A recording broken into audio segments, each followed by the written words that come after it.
approche de la date fatidique, hein, encore une bonne semaine de campagne et ce sera donc le scrutin du 17 mars pour les élections à la Knesset en Israël. On va en parler de nouveau longuement ce soir, émission spéciale d'une heure. Yuli Edelstein qui sera notre invité tout à l'heure, dans environ 3 quarts d'heure. Et puis ce soir, des invités également au studio. Bonsoir Sarah Blum, bonsoir. Militante pour l'Union sioniste qui tenait d'ailleurs un meeting important hier soir. On va en parler, on verra un reportage tout à l'heure à Tel Aviv. Merci d'être là. Merci à vous Jérémy Halimi également, qui lui est militant pour le parti Foyer Juif Beit Yehoudi emmené par Naftali Bennett. Et puis Dror Even-Sapir, analyste politique. Bonsoir Dror, sur i24 News. Alors, il n'y a pas de nouveau sondage aujourd'hui, mais il y en a eu pas mal hier. On verra d'ailleurs dans un instant le tout dernier, chronologiquement en tout cas celui de la chaîne, la première chaîne israélienne Arutz Echad, qui donne eh bien, un resserrement des positions. Vous voyez que ça peut varier vraiment d'un moment à l'autre.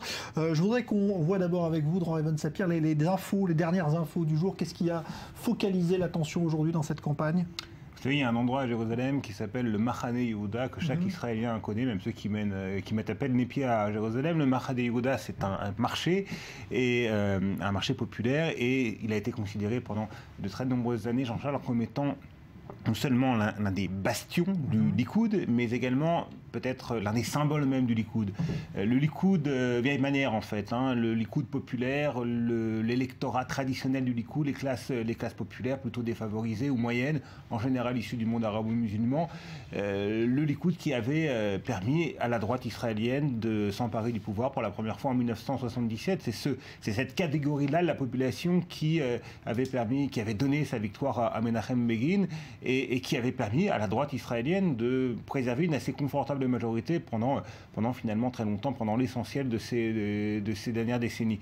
Et Benyamin Netanyahou, eh bien, après plusieurs années d'absence dans ce haut lieu donc, qui représente le Likoud, s'est déplacé. Il a fait un bain de foule aujourd'hui en compagnie de la députée Miri Regev, la première femme aujourd'hui du parti au pouvoir. Et donc dans ce lieu ô combien symbolique du Machane Yehuda, le marché du Machane Yehuda à Jérusalem, qui a d'ailleurs bien changé. On y trouve aujourd'hui beaucoup plus de cafés branchés qu'auparavant. Donc c'est un endroit un petit peu moins populaire, mais tout de même, il a été bien évidemment bien accueilli, puisque ça reste encore une place forte du Likoud.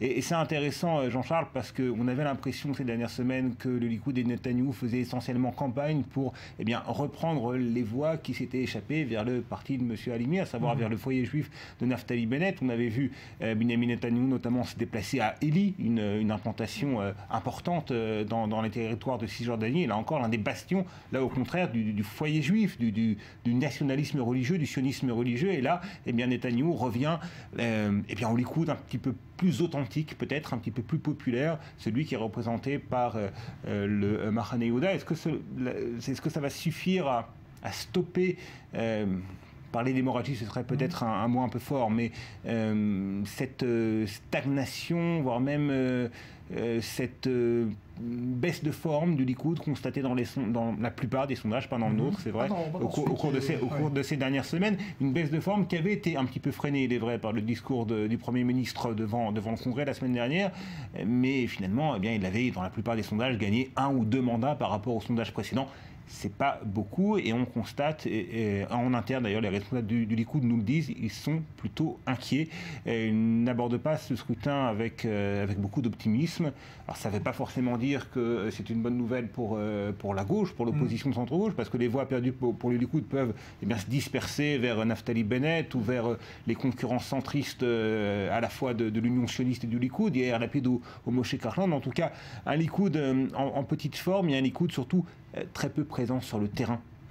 Et là, Benyamin Netanyahou donc a voulu donner un coup d'arrêt à cette morosité en revenant donc à ce lieu très symbolique qui est le Machane Yehuda. Alors je voudrais qu'on regarde justement le dernier sondage dont on vous parlait, celui de la première chaîne israélienne qui a été publié hier soir, TAR, qui donne un resserrement en tout cas en termes de sièges. On va voir ça, puisque c'est une égalité quasiment parfaite qui arrive entre le Likoud et l'Union sioniste. 24-24, 13 pour Yesh Atid, 12 pour la liste arabe unie, 11 pour Foyer Juif, 8 pour Chasse, voilà pour les principaux. Un commentaire d'ailleurs, justement, est-ce que vous avez l'impression l'un et l'autre, là, Sarah Bloom et Jérémy Halimi, que on est à une semaine, c'est encore, ça peut bouger encore, ou est-ce que là on a à peu près ce qui peut se dessiner à votre avis dans une semaine, Jérémy Halimi? Je pense que ce qui va se passer maintenant, c'est des petits mouvements dans les blocs, dans le bloc de la droite, dans le bloc de la gauche, dans le bloc religieux éventuellement. Mais c'est plus ou moins l'image qu'on va voir aux élections. Et ce que disait Dror justement par rapport au Likoud, pour nous, au foyer juif, donc au Beit Yehudi, c'est pas pour nous déplaire, puisque justement on essaye aussi de faire comprendre au public qu'un Beit Yehudi fort pourra bien tenir le Likoud à droite, quand donc Benjamin Netanyahou formera la coalition. Et pour avoir en balayant toutes ces idées d'union nationale, etc., d'avoir un gouvernement qui soit fort, de droite et bien installé pour gouverner pendant 4 ans. Moi, je vais vous refaire la phrase que vous avez probablement dû entendre plusieurs fois sur ce plateau, cette phrase de Pérez qui dit que les sondages, c'est comme les parfums, ça se respire, mais il ne faut pas les avaler. C'est des bons indicateurs, mais en même temps, ça prédit pas l'avenir. Donc, moi, ce que j'espère, c'est que les gens iront voter massivement pour l'Union sioniste, si vous voulez renforcer le bloc de gauche et renforcer l'Union sioniste en particulier, qui pourra mener une coalition avec une vision bien définie pour le pays et pas qui n'est pas, disons, une dispersion des votes dans les petits partis de centre et de gauche. Après, la droite... personnellement, ça ne me dérange pas trop si les votes se dispersent à droite. Au contraire, ce serait peut-être même mieux pour nous, ça nous avantagerait. Vous ne voulez pas avaler les sondages, mais Dror Even Sapir, il y en a un qui circule au sein de l'Union sioniste, qui est un sondage interne, comme on dit, et qui donne aujourd'hui une vision un peu différente de celle qu'on a vue là. Oui. Complètement différente même, puisque d'après le sondeur, vous savez, chaque parti en fait a un sondeur. Chaque parti a embauché un institut de sondage et lui livre des sondages faits maison en quelque sorte, qui en général ne sont pas censés être diffusés au grand jour et dont les résultats restent confidentiels. Mais là, le sondeur de l'Union sioniste, un certain Kalman Gayer, a décidé de diffuser les résultats de ce sondage, et c'est tout à fait surprenant parce que dans ce sondage donc interne, l'Union sioniste obtient le très beau score de 26 ou 27 sièges et le Likoud végète autour de 20-21 mandats. Donc c'est assez surprenant. C'est pas impossible parce que contrairement à ce que nous a dit Jérémy Halimi, je crois que les sondages actuels ne reflètent pas forcément la réalité. On peut avoir encore beaucoup de surprises dans un sens comme dans un autre. Et d'ailleurs, chaque scrutin nous a réservé des surprises au cours de ces dernières dizaines d'années. Presque. Il y en a beaucoup. C'est vrai. Non, ce que je voulais dire, c'est qu'il y a eu des sondages aussi qui ont été, disons des simulations d'élections qui ont eu lieu sur différents campus. Et j'ai en tête celui de l'université hébraïque et en particulier aussi celui d'IDC qui est sorti hier soir. Donc du coup, c'est assez frais dans ma tête. On parlera justement tout à l'heure de ces sondages. L'Union sioniste sort à 30%, le Likoud à 10 et quelques %. Donc c'est pas difficile de notre côté sur les campus de la. Ça veut dire quoi que les jeunes aujourd'hui sont plus à l'aise? C'est un indicateur du vote des étudiants. De manière traditionnelle, l'université hébraïque à Jérusalem, le Technion, l'université de Tel Aviv sont à gauche. Et IDC? Comment? IDC, pas vraiment. IDC aussi, c'est bien connu. Si vous allez à Bar Ilan, par exemple, vous allez avoir des résultats totalement différents à Beersheva. Je sais pas quels sont les résultats à Bar Ilan, si vous les avez. Je les ai pas, mais c'est évident. C'est comme si on dit voilà, on est allé au collège Blir et voilà, on a eu tel et tel résultat. Ça veut. Donnez d'ailleurs l'Union sioniste en avance à Blir. Très bien. Pour ceux de nos spectateurs qui ne sont pas familiers avec ce nom, Blir, c'est un lycée de la ville de Ramat Gan, et pendant très longtemps, il était considéré, puisque dans tous les lycées, en fait, on organise des élections tests. C'est un peu un cours d'éducation civique pour de tout jeunes gens qui s'apprêtent à voter pour la première fois. Ils votent pour des élections tests, donc des élections qui ne sont pas évidemment prises en compte dans les résultats nationaux. Et ce lycée, le lycée Blir, était considéré pendant longtemps comme étant celui qui, c'est un peu la cigogne qui annonçait le printemps. C'était jusqu'au début des années 90. Mais c'est plus le cas. Les lycéens de Bir avaient prévu en 77 la victoire de Begin. Depuis, c'est plus le cas effectivement, mais ils indiquent certaines tendances. Et il y a 2 ans, ils avaient indiqué le bon score qu'a finalement réalisé Yair Lapid. Quant au sondage interne de Kalman Gayer, c'est un coup de pub. C'est bien connu qu'Alonger, ses positions sont bien connues, c'est un coup de pub. C'est un sondage interne. Un sondage interne, mais oui, mais ça a été diffusé. Ouais. C'est pas pour rien. C'est-à-dire aujourd'hui, le Parti travailliste a du mal, commence à comprendre qu'il serait quasiment impossible pour lui de former une coalition. Et c'est bien la raison pour laquelle ils essaient de donner un coup de jus donc à leur campagne. Si c'est ça les moyens, ils sont un petit peu limités. On a un programme aussi, très détaillé.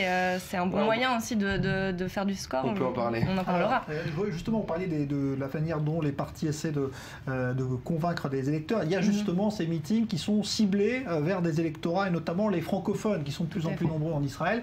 On s'est rendu hier soir justement à Tel Aviv à une rencontre organisée par l'Union sioniste avec les francophones du secteur. Et c'est Léa Berdugo qui nous raconte cette soirée. Opération de charme de l'Union sioniste. Tzipi Livni et Yitzhak Herzog sont en marche vers la conquête de l'électorat francophone. Nous sommes en train de gagner. Le leader du parti travailliste se montre plus que confiant. Après l'assurance, l'heure est à la séduction. La numéro 2 de la liste, Tzipi Livni, monte au front.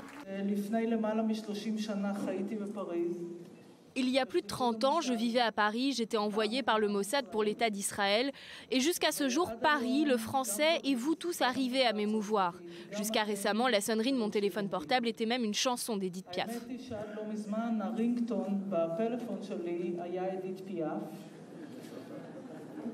Émotion, proximité, tout est fait pour séduire les Français. Les questions de fond sont également abordées et parmi elles, la sécurité, largement évoquée par les candidats au Parlement. Nous avons présenté un programme sécuritaire complet pour renforcer la capacité de dissuasion d'Israël, pour la lutte contre le terrorisme, pour faire de l'armée et la sécurité un outil apte à créer le changement dans la région. Ce programme a été présenté par le général de réserve Amos Yadlin, notre candidat au poste de ministre de la Défense. A-t-on déjà autant parlé de sécurité dans un événement de l'Union sioniste? La formation s'adapterait-elle à son public francophone, considéré comme penchant majoritairement à droite? Laurie, militante, a son avis sur la question. Les francophones ont besoin de comprendre que la sécurité n'est pas gérée uniquement par Monsieur Sécurité et Benjamin Netanyahou. C'est un point clé et fort du programme de Amachane Hatzioni, de l'Union sioniste. Non, les nouveaux immigrants français ne votent pas tous à droite. C'est en substance ce qu'ont répété les leaders du groupe. Et cet avis est partagé par les militants et sympathisants. Je pense que la communauté francophone en Israël ressemble à la société israélienne. Il y a des religieux, il y a des laïcs, il y a des ashkénazes, il y a des séfarades. Ils ont des préoccupations diverses et variées. L'hymne israélien retentit à la fin du rassemblement. Ce chant fait désormais partie du répertoire des 7000 immigrants venus de France cette année. Un électorat qui, dans sa globalité, entend bien peser sur les résultats des prochaines élections.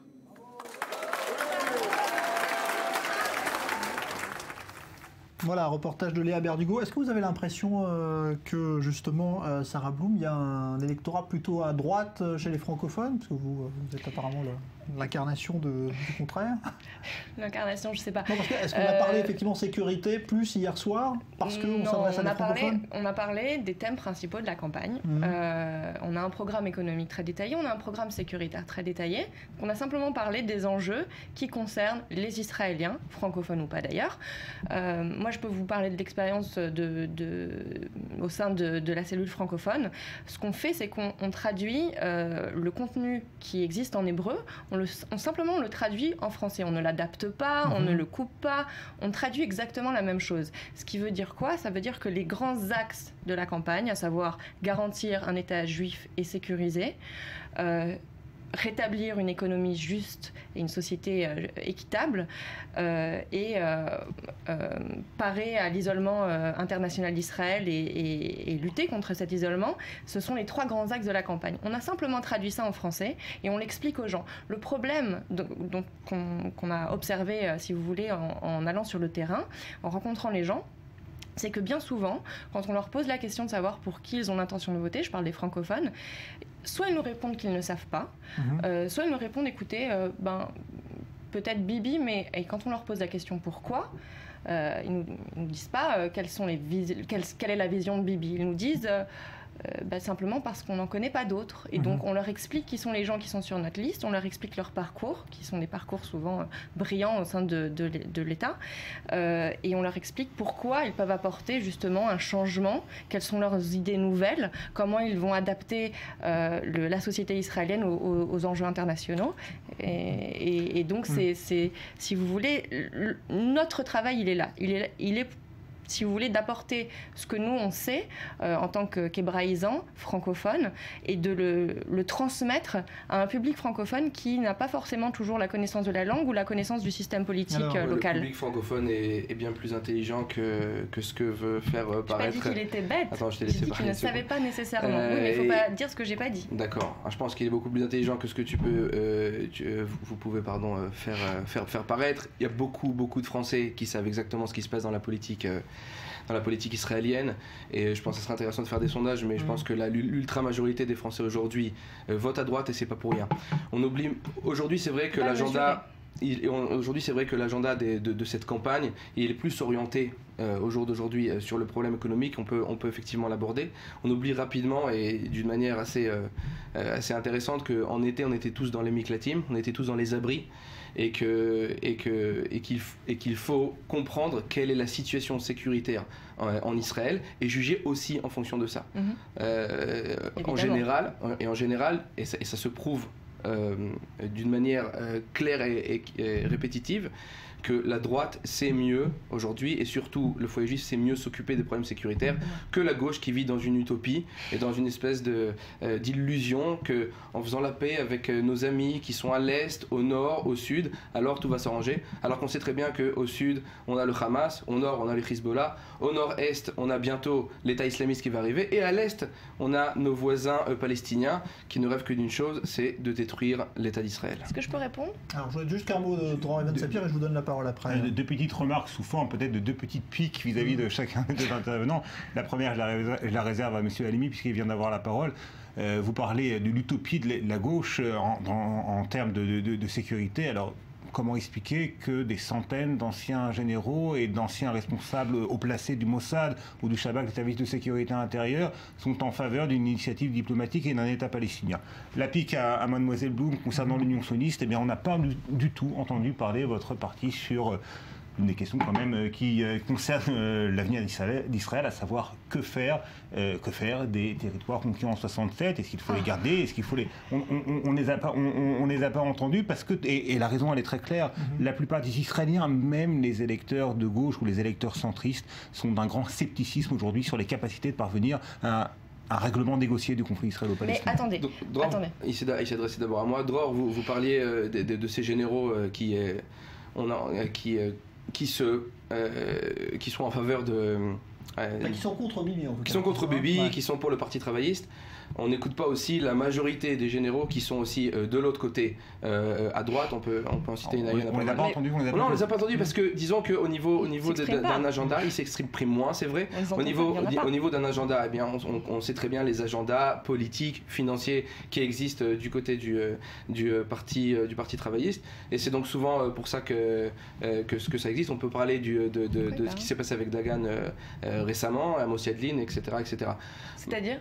Alors, vous voulez répondre? Oui, après, on va filer à Nazareth. D'abord, je ne suis pas du tout d'accord avec Dror Even Sapir sur ce sujet-là, parce que quand on sait exactement ce qui s'est passé au courant de l'histoire d'Israël, on sait exactement quelles ont été les positions qui ont été prises concernant le règlement du conflit, concernant les territoires. Je parle de ce qui se sait. C'est-à-dire, on ne peut pas tout expliquer en détail, évidemment, dans un programme sécuritaire. Il y a des axes, évidemment, qu'on peut énoncer, développer. Mais il y a évidemment des choses qu'on ne peut pas développer, mais n'importe qui peut venir à nos Rogebait, à nos ateliers, pour poser ces questions directement aux responsables des partis. C'était le cas hier soir, ça va être encore le cas ce soir à Netanya et à Ashdod et à Jérusalem cette semaine. Mais qu'est-ce que vous proposez? Attendez, j'ai pas fini. Pardon. Merci. Merci. Allez-y, après on va à Nazareth et je vous redonne la parole premier. Il y a, depuis les accords d'Oslo, puis ensuite à Camp David II, puis ensuite avec les différents processus qui se sont, c'est-à-dire le même processus, mais disons les discussions qui ont eu lieu par la suite, il y a des paramètres extrêmement clairs. On les appelle les paramètres Clinton, c'est toujours les mêmes. D'ailleurs, il y a eu un document qui a été publié récemment concernant le fait que Bibi avait accepté aussi ce document. Ça a été démenti. Démenti par le bureau du Premier ministre, mais certainement pas par les personnes qui l'ont lu et qui le connaissent depuis longtemps. Et c'est une évidence, parce que ce sont toujours les mêmes paramètres qui sont en jeu, et c'est ces paramètres-là qu'on négocie systématiquement dans les négociations. Les choses sont très claires, on sait très bien comment va finir cette histoire. La seule chose, c'est qu'il faut que les deux côtés signent. C'est tout. Il faut que les Palestiniens acceptent, il faut que les Israéliens l'acceptent. Parfois ils l'acceptent, parfois ils l'acceptent moins. Mais les questions sont claires et nettes, à une exception près, la question de Jérusalem. Mais pour ce qui concerne les grands blocs d'implantation, ces grands blocs d'implantation vont très probablement être inclus dans les frontières d'Israël, c'est une évidence, c'est pour des raisons sécuritaires et c'est pour des raisons démographiques. Alors il y aura des différences là-dessus entre vous deux, vous en reparlerez juste après. Je voudrais qu'on aille à Nazareth parce qu'on voulait vous montrer aussi comment cette liste arabe unie, ces partis arabes qui se sont donc réunis pour cette élection, font campagne dans ce qu'on peut considérer peut-être comme l'un de leurs fiefs, Nazareth, où se trouve justement Leslie Rezouk. Bonsoir Leslie. Alors quelle est l'ambiance justement au cours de cette réunion à laquelle vous assistez ? Oui, Jean-Charles, alors je vous entends extrêmement mal. La réunion qui se tient ici derrière moi à Nazareth est bien réunie, comme vous l'avez dit, les membres de la liste unifiée arabe qui réunit 4 partis, le parti Radash communiste, le parti islamique, le parti d'Ahmed Tibi, le leader de cette liste, et enfin un parti plus indépendant. Alors, ce soir à Nazareth se tiennent en même temps plusieurs réunions, ce qui est intéressant car cela montre que l'unité voulue par cette liste arabe, n'est pas si uniforme que cela, puisque chaque représentant tient réunion dans l'un de ses fiefs, ici à Nazareth. Il y a donc plusieurs meetings, plusieurs réunions, plusieurs parlementaires qui viennent défendre leur liste et évidemment, on peut le supposer, leur point de vue et leur parti avant tout, même si l'union de cette liste est avancée pour ces élections législatives et les leaders de la liste arabe, sous cette unité de façade, semblent plus divisés que jamais sur des questions comme la politique, la laïcité. Ce sont des thématiques qui leur permettent de se diviser malgré tout. Malgré tout, comme je vous le disais ce soir ici à Nazareth, les différents meetings réunissent une centaine de personnes à chaque fois, une foule qui est acquise à la cause des candidats et peu de questions, peu de remises en question et plutôt une ferveur populaire qui témoigne de la volonté de la population arabe israélienne de voter pour ces élections et de faire entendre sa voix. Pour le moment, selon les derniers sondages, cette liste arabe unifiée serait créditée d'environ 12 sièges pour les prochaines élections. Merci Leslie Rezouk, donc en direct de Nazareth. Alors, on revient à ce sujet justement. Alors, est-ce que pour le parti Foyer Juif, qui était quand même un allié de Netanyahou dans la dernière coalition, est-ce que vous croyez plus la version du document dans lequel Netanyahou serait prêt à revenir aux frontières de 67, ou bien ce qu'il a dit hier, avant de le démentir à nouveau, sur le discours de Bar Ilan et pas d'État palestinien pour l'instant parce que c'est pas d'actualité. Quel Netanyahou vous voyez en ce moment? C'est intéressant que vous utilisiez la formule quel Netanyahou, parce qu'effectivement il y a plusieurs Netanyahou. Là-dessus je pense que je suis d'accord avec Sarah. Netanyahou a tendance avant les élections à être de droite et puis après les élections à être de gauche, à appeler Ehud Barak en 2009, à appeler Tzipi Livni en 2013, et c'est bien pour ça qu'on propose à nos électeurs et à l'ensemble du peuple d'Israël de voter pour nous, pour être sûr que le premier allié que Netanyahou prendra avec lui dans la coalition, c'est un foyer juif qui pourra bien le tenir au niveau sécuritaire et aussi au niveau économique, on n'en a pas parlé, à droite, et c'est le plus important. Mais je voudrais juste reprendre un petit peu ce que votre reportage. Cette liste arabe qui est formée de 4 différents partis, va probablement dans la configuration dans laquelle, si jamais il y a une catastrophe qui se passe, la gauche devrait passer au pouvoir. Elle ne pourra le faire sans avoir le soutien de la liste arabe, même si c'est de par l'extérieur. Je vais juste finir.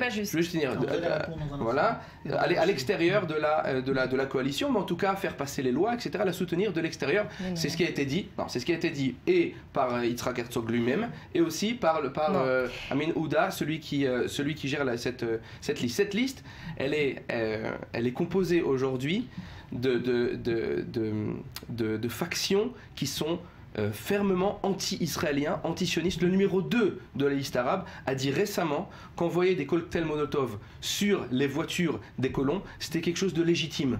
Alors qu'on sait qu'il y a des dizaines d'enfants et d'adultes qui ont été blessés, voire tués par ces cocktails Molotov. Donc c'est ça vos alliés, madame. C'est ces gens-là. Nous n'avons pas d'alliés avec la liste arabe. Les choses sont très claires. Les choses sont très claires. Les choses sont très claires. Pour qu'on gagne, il faut un parti, comme je l'ai dit tout à l'heure, un parti de l'Union sioniste fort. Si l'Union sioniste est forte, il n'y aura pas besoin de faire de compromis avec des factions plus petites. Donc l'urgence, c'est de voter et de voter utile pour un grand bloc, pour le bloc de l'Union sioniste, pour qu'on ait un gouvernement de centre-gauche qui soit à même de garantir un État juif sécurisé. C'est tout. Il n'y a pas de tergiversation là-dessus. On est en plein délire.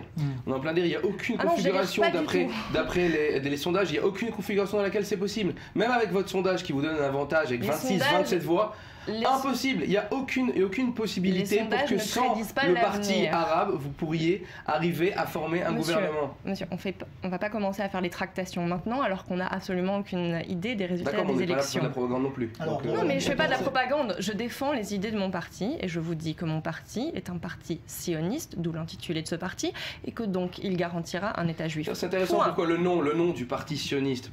Pourquoi pas sioniste? Parce qu'ils veulent bien dire à leurs électeurs, n'oubliez pas, on est quand même sioniste. Hein. Et vous, c'est pour ne pas oublier que vous êtes juif?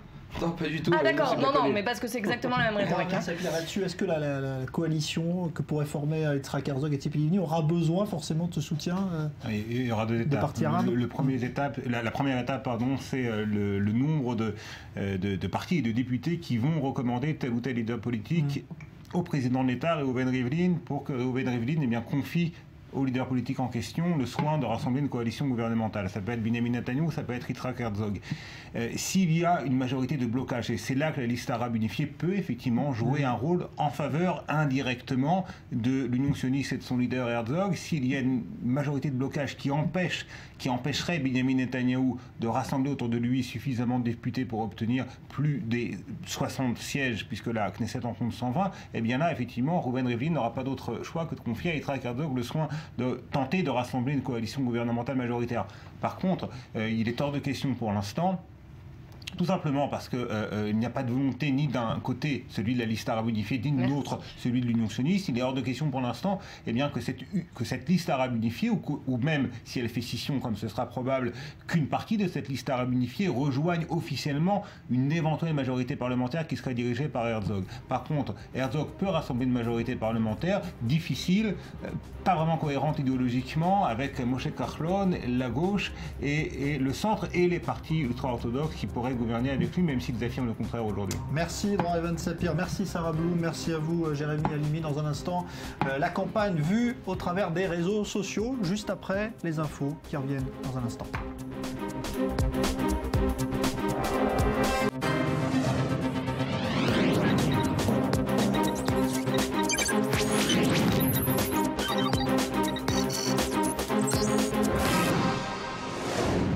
Retour donc à la politique israélienne, page spéciale élection. Dans une dizaine de minutes, l'invité sera le président de la Knesset sortante, Yuli Edelstein, qui est candidat sur la liste du Likoud emmené par Benyamin Netanyahou. On vous montrera également dans un instant un reportage étonnant sur la manière dont le Likoud fait campagne auprès de la communauté homosexuelle en Israël. Mais chaque soir, évidemment, c'est une habitude, les réseaux sociaux avec Rudy Saada. Bonsoir Rudy. Bonsoir Jean-Charles. Alors on va s'intéresser ce soir à un sujet qui colle bien finalement celui des réseaux sociaux, c'est celui de la jeunesse, car les partis chassent l'électorat jeune.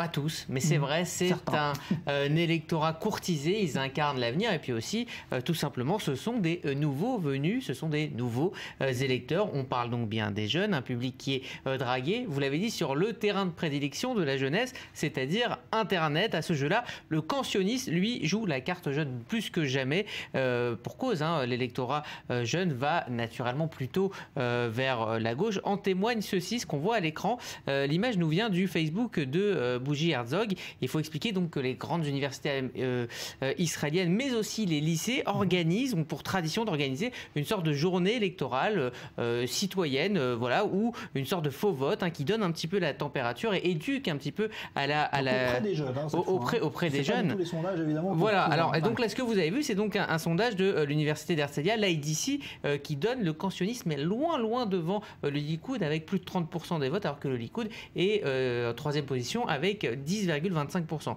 Ajoutez à cela le fait que la campagne, la question sociale est au cœur de la campagne du camp sioniste, eh bien, on obtient un clip qui est sorti aujourd'hui et dans lequel les jeunes remercient leurs parents pour pouvoir les aider à vivre, tout simplement. Donc on parle social et on s'adresse aux jeunes dans ce clip. כן, אני רוצה למסור דש לאבא שלי. כן, אני אשמח למסור דש לאמא שלי.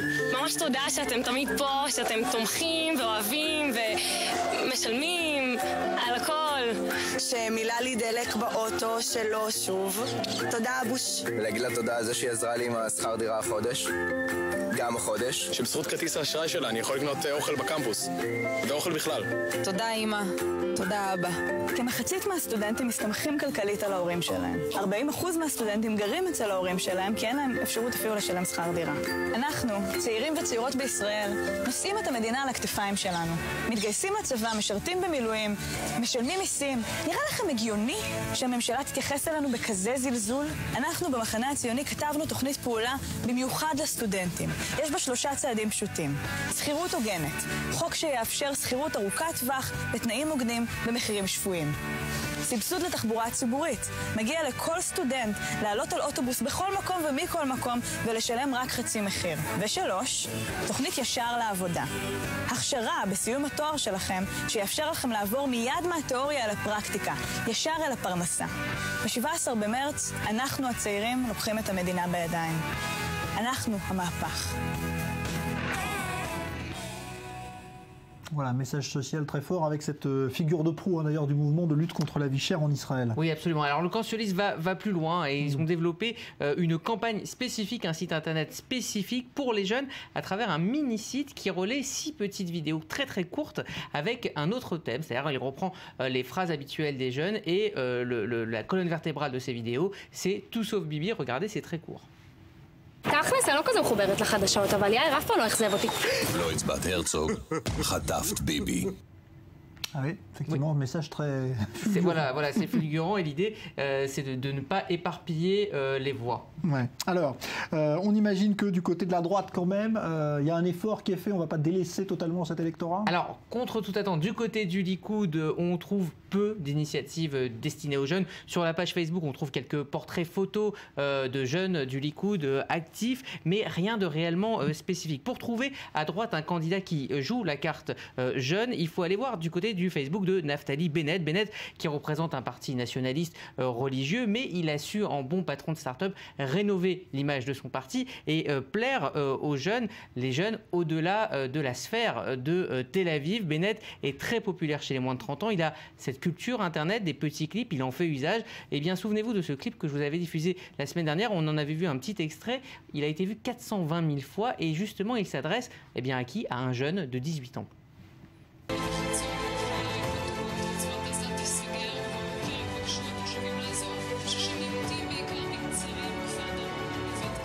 מטח רקטות קטלני החל ליפול על העיר. התוצאה טרגית, 2 ילדים קטנים נהרגו מפגיעת אחת הרקטות.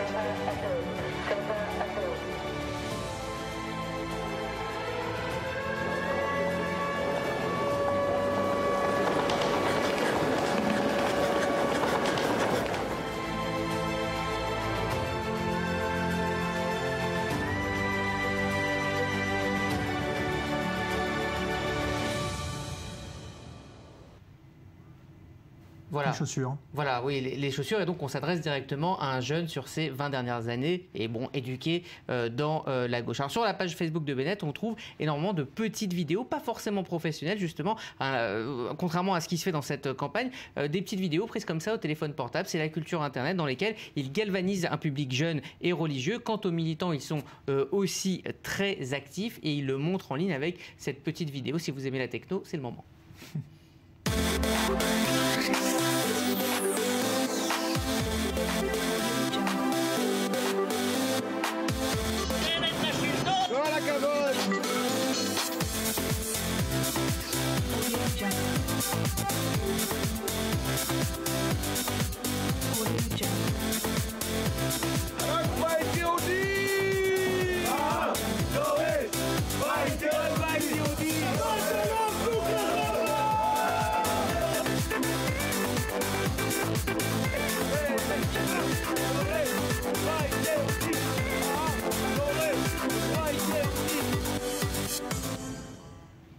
Voilà, la musique, c'est entraînant. Ils sont motivés. Ils sont motivés. Merci beaucoup, Rudy Saada. Voilà donc pour cette campagne envers les jeunes, spécifiquement sur les réseaux sociaux. Merci à vous, Rudy Saada. On va maintenant vous montrer un autre aspect plus inattendu de cette campagne.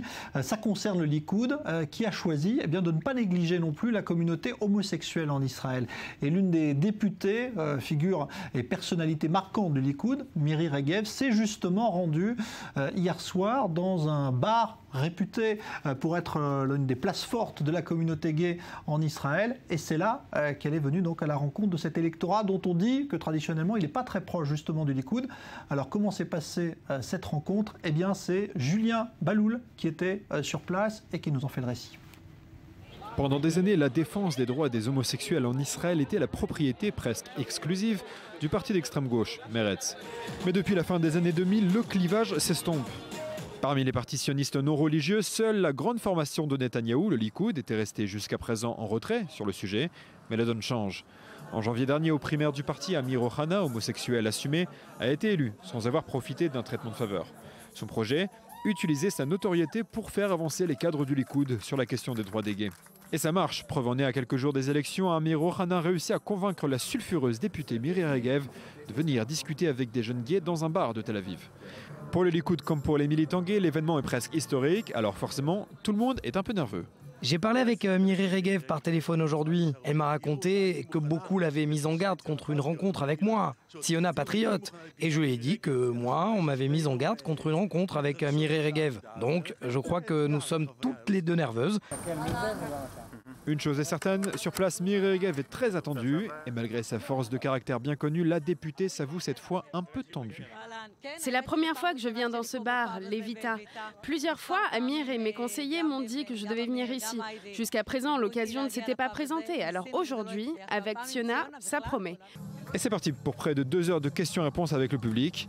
Au-delà des déclarations générales, Miri Regev se s'est attendue surtout sur les questions les plus épineuses, notamment le mariage pour tous, auquel elle est plutôt opposée, tout en s'affirmant pour une égalité totale des droits. À partir du moment où un homme ou une femme a décidé de mener une vie différente des autres, notre rôle est de le respecter et de lui donner tous les droits qui lui reviennent. Ni plus, ni moins. À la fin de la soirée, le public présent sur place semble satisfait du grand oral de la députée, mais attend surtout des actes. Les belles paroles, c'est bien, mais nous attendons de voir ces promesses se concrétiser afin que la communauté LGBT reçoive les droits qui lui reviennent. Miri Regev, elle, est beaucoup plus détendue qu'à son arrivée. Je l'admets, je redoutais un peu cette rencontre à Levita. Je pense que la plupart des gays sont en faveur de la gauche simplement parce qu'ils ne connaissent pas réellement mes opinions. Si quelqu'un envisageait de ne pas voter pour le Likoud parce qu'il pensait que le Likoud est un parti homophobe, je pense qu'il a obtenu ce soir une réponse claire.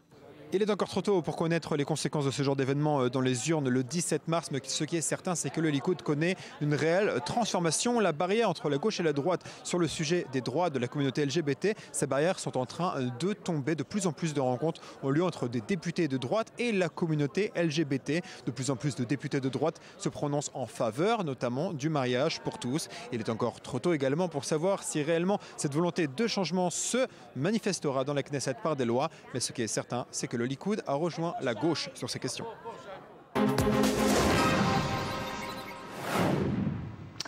Nous recevons donc ce soir, dans le cadre de cette spéciale élection, le président de la Knesset sortante, celle qui va donc être remplacée à l'occasion de ces élections et qui est également candidat sur la liste du Likoud. Bonsoir Yuli Edelstein. Shalom Vracha. Merci d'être de nouveau dans ce studio. Vous étiez déjà venu nous rendre visite au tout début d'i24 News. Alors, ces élections pour lesquelles le Likoud, eh bien, évidemment, essaye de mener, en tout cas, les débats, sont des élections que vous qualifiez d'une campagne électorale que l'on qualifie, pour certains, d'un petit peu difficile, parce que, finalement, tout tourne beaucoup autour de Netanyahou. Est-ce que vous êtes surpris, d'ailleurs, par la manière dont se déroule cette campagne électorale ? Avant tout, je regrette qu'au cours de ces élections, on parle moins des véritables sujets, des sujets qui doivent être la priorité de l'État d'Israël, la sécurité, l'économie, la société, l'éducation. Et à mon grand regret, ces élections actuellement sont dans une situation très difficile. Il y a deux candidats, Benjamin Netanyahou, et seulement tout sauf Bibi Netanyahou. Et lorsque c'est la situation et qu'il n'y a pas de candidat alternatif, on arrive assez rapidement au dénominateur commun le plus bas possible et à des insultes. Et j'espère qu'au cours de cette dernière semaine, on va parler des véritables sujets et pas des raisons pour lesquelles les autres ne sont pas bons. Alors, justement, pour parler de ces sujets, vous-même, vous êtes intervenu ce week-end pour défendre Netanyahou parce qu'il était mis en cause dans un journal israélien, Yediot Aharonot, où on lui prêtait l'intention d'avoir voulu négocier avec les Palestiniens un retour aux frontières de 1967. Ça, c'est quelque chose qui, pour vous, est inimaginable, impensable. Oui, je pense tout à fait que ces informations, de manière diplomatique, je dirais, sont très étranges. Il s'agit de choses qui se sont passées il y a quelques années. Justement, la dernière semaine avant les élections, quelqu'un, soi-disant un bon journaliste d'investigation, a publié ces informations. Et toutes les négociations dans cette région, il s'agissait simplement en fait d'un brainstorming américain et d'un document américain, et Netanyahou a tout de suite dit non, et les Palestiniens également l'ont rejeté, et par la suite Denis Ross a précisé que Netanyahou a été toujours opposé à un retrait aux frontières de 67, à un retour des réfugiés, à une division de Jérusalem, et par conséquent je pense que toutes ces tentatives de parvenir à un accord de paix au Moyen-Orient ne sont pas de véritables, ne sont pas des tentatives sérieuses. Nous pouvons collaborer et coopérer avec nos voisins et avec des petits pas, peut-être revenir à la table des négociations et faire de la paix. Et par conséquent, ces diffusions, ces informations sont très étranges. Les journalistes peuvent prendre position dans les élections, bien évidemment. Ils peuvent soutenir tel ou tel candidat, mais je pense que des mensonges avant les élections, ce n'est pas acceptable. Alors, idem hier, à propos du discours de Bar-Ilan, on a dit que Netanyahou était revenu là aussi sur cette déclaration, puis un peu plus tard, démenti du bureau du Premier ministre. Non, il n'a jamais dit que pour lui c'était fini. Bar-Ilan, il est toujours favorable à deux États pour deux peuples? C'est toujours la position de Netanyahou? Je pense que cette discussion est très théorique. Il n'a pas dit qu'il s'excusait du discours de Bar-Ilan ou qu'il revenait sur lui. Il dit que ce n'était pas adéquat, ce n'était pas pertinent. Et c'est vrai. Même ce document dont nous venons de parler, ce n'est pas un sujet pertinent pour... c'est un sujet, un débat peut-être académique sur le Moyen-Orient dans 10 ou 15 ans. Actuellement, même ceux qui disent qu'ils sont pour deux États ne donnent pas de réponse à la question la plus claire. Il y a deux entités, Gaza et la Judée-Samarie avec l'autorité palestinienne. Ils ne se parlent même pas entre eux, ils se tirent les uns sur les autres. Alors par conséquent, de quoi parle-t-on? Alors je voudrais qu'on aborde justement ce que vous appelez tout à l'heure les vrais problèmes de cette campagne électorale. D'abord, pourquoi est-ce que le Likoud ne présente pas un programme comme l'ont fait d'autres partis sur les dossiers économiques, sociaux? Est-ce qu'il n'y a pas un problème justement que le Likoud n'en parle pas? Non, je pense que le Likoud, justement, pour les principaux sujets, la sécurité, l'économie, le social, le coût du logement, le coût de la vie, le Likoud présente des principes. Et c'est la meilleure des choses à faire. L'un de mes collègues a dit présenter une plateforme de 400 pages ou de ne pas présenter de plateforme du tout, eh bien c'est la même chose. Les principes dans les domaines, dans les principaux domaines, par exemple en économie. Parlons des faits. Israël actuellement est à 5,7% de chômage. C'est l'un des pays qui réussissent le plus dans ce domaine-là et 4,7% de croissance. Et c'est bien évidemment bien au-delà des autres pays occidentaux. Par conséquent, l'économie est dans une situation stable. Et c'est un vrai miracle de l'avoir maintenu dans une situation stable alors que le reste du monde était en crise. Et le principal, c'est qu'il faut le traduire dans le domaine social. C'est pas simple. Par exemple, oui, le coût du logement est très élevé en Israël. La solution, c'est de trouver des moyens. Je ne vais pas rentrer dans les détails, évidemment, mais pas pour des gens qui se trouvent en dehors d'Israël. Mais par exemple, en Israël, il n'y a quasiment pas de logement pour la location. Et chacun doit acheter. Alors, l'une des voies, c'est de faire en sorte que les terrains soient meilleurs marché. Et toutes ces réformes ont commencé sous Netanyahou. Netanyahou les a menées et le Likoud. Et j'espère vraiment que dans une coalition stable, la prochaine fois, avec le prochain gouvernement, nous pourrons continuer sur cette voie. Coalition stable, c'est un peu ça le problème aussi, parce qu'on voit les sondages, on se dit ça va être très serré.